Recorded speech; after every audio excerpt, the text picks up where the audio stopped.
2025 की अब तक की सबसे बड़ी खबर आ गई है। दरअसल आप अपनी स्क्रीन पर देखिए, भारत की एक हाई पावर डिफेंस कमेटी ने वायुसेना की 5th जनरेशन की रिकमेंडेशन को एक्सेप्ट कर लिया है। इसका मतलब ये कि भारत का जो MRFA टेंडर है, यानी कि MRFA की जो हमारी डील है, जिसके तहत भारत 110 लड़ाकू विमान खरीदने वाला है, उसमें अभी तक सिर्फ नॉन स्टेल्थ लड़ाकू विमान ही शामिल हो सकते थे। यानी कि जैसे कि रूस का सुखोई 35 है, अमेरिका का F-21 या फिर FA-18 सुपर हॉर्नेट है, फ्रांस का राफेल है। इन्हीं में से किसी एक लड़ाकू विमान को वायुसेना चुन सकती थी और फिर उस लड़ाकू विमान को हम 110 की संख्या में खरीदते।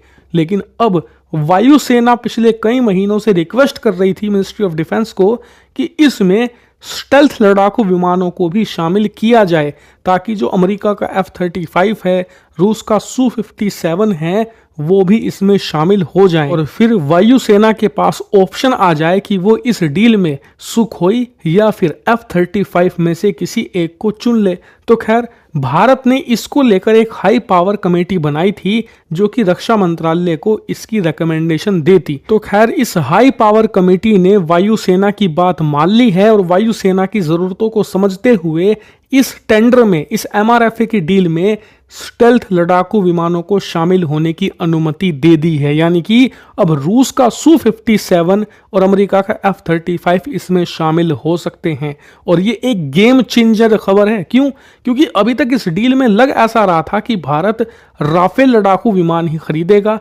राफेल सबसे आगे है रेस में और करीबन 110 की संख्या में हम फ्रांस से राफेल खरीद लेंगे। लेकिन वायुसेना का जो रुख है, हमारे पड़ोसी देश पाकिस्तान और चीन का जो स्टेल्थ लड़ाकू विमानों का रुख है, उसे देखते हुए साफ लग रहा है कि इस डील में अब भारत एक स्टेल्थ लड़ाकू विमान खरीदेगा। लेकिन कौन सा? क्योंकि भारत के पास दो बड़े ऑप्शन हैं, एक अमेरिका का F-35, दूसरा रूस का सुखोई 57। लेकिन इसमें Su-57 सबसे आगे है। वो इसलिए क्योंकि F-35 MRFA डील की शर्तों को पूरा नहीं करता। दरअसल इस MRFA डील में भारत ने यह कहा है कि हम 110 लड़ाकू विमान वही खरीदेंगे जो भारत में मैन्युफैक्चर हो सकते हैं, जिनकी टेक्नोलॉजी भारत को मिले। हम ऐसे लड़ाकू विमान ही 110 की संख्या में MRFA डील के तहत खरीदेंगे। तो खैर, F-35 इन शर्तों को पूरा नहीं करता, हमें उसकी 100% टेक्नोलॉजी नहीं मिलेगी। इसके अलावा वो भारत में मैन्युफैक्चर भी नहीं हो सकता क्योंकि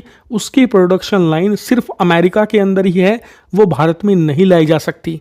Su-57 भले ही F-35 से थोड़ा सा कम स्टेल्थ हो, लेकिन वो इन शर्तों को पूरा करता है क्योंकि रूस की कंपनी पहले ही कह चुकी है कि हम उसे भारत में मैन्युफैक्चर करने को तैयार हैं।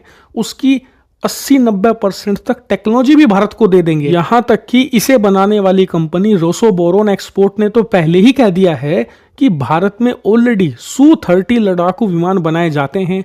HAL उनका निर्माण करती है, उनकी फैक्ट्री पहले से स्थित है।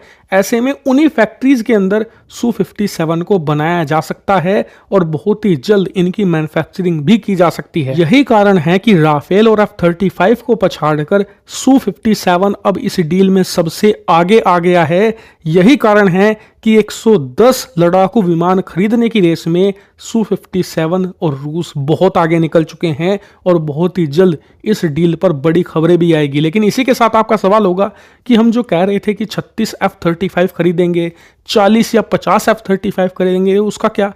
तो रिपोर्ट्स बताती हैं कि MRFA डील पहले से ही सेपरेट है, हम इसे अलग से डील कर रहे हैं। और अगर हमारा यह प्लान है कि हम F-35 खरीदें तो वो MRFA डील के तहत अलग से खरीदे जाएंगे। ये बात अमेरिकी अधिकारी पहले ही कह चुके हैं और भारत का भी यही रुख है। यानी कि भारत को F-35 भी मिल सकते हैं और सुखोई 57 भी। यानी कि भारत दुनिया का पहला ऐसा देश बन सकता है जिसके पास रूस और अमेरिका दोनों के स्टेल्थ लड़ाकू विमान हो। हमारे पास F-35 भी आ सकता है और सुखोई 57 भी। हालांकि कई लोग कहेंगे कि अमेरिका ऐसा नहीं करेगा, तो ऐसी समस्या भारत के सामने शायद नहीं आएगी। इसका कारण ये है कि F-35 की डील अगर होगी तो वो बहुत छोटी डील होगी, 30 से 36 लड़ाकू विमान की वो पहले हम कर लेंगे। MRFA की डील बहुत बड़ी है, मैन्युफैक्चरिंग से लेकर टेक्नोलॉजी ट्रांसफ़र की हर एक चीज़ की नेगोशिएशन की जाएगी, जिसमें बहुत लंबा वक्त लगेगा। इसीलिए अगर आएगा तो पहले F-35 आएगा, उसके बाद Su-57 भारत आ सकता है, यानी कि 36 + 110 भारत के पास 150 के करीब स्टेल्थ लड़ाकू विमान आने की पूरी पूरी संभावना है। हेलो दोस्तों, मैं हूं सुनील और आप देख रहे हैं मेरा वीडियो।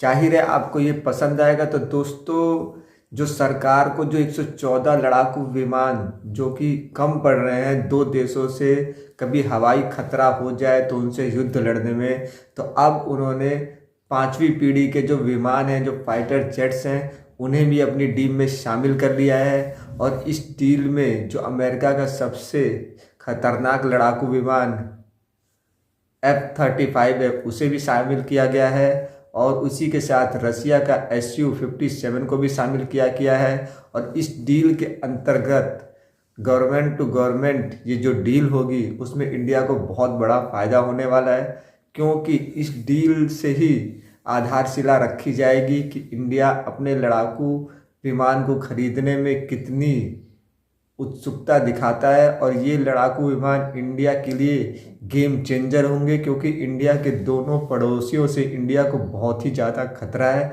तो दोस्तों, आपको ये वीडियो कैसी लगी हमें कमेंट सेक्शन में ज़रूर बताइए, अपनी राय ज़रूर लिखिए और हमारे इस वीडियो को बहुत ज़्यादा लाइक और सब्सक्राइब कीजिए। तो मिलते हैं अगली वीडियो में। जय हिंद।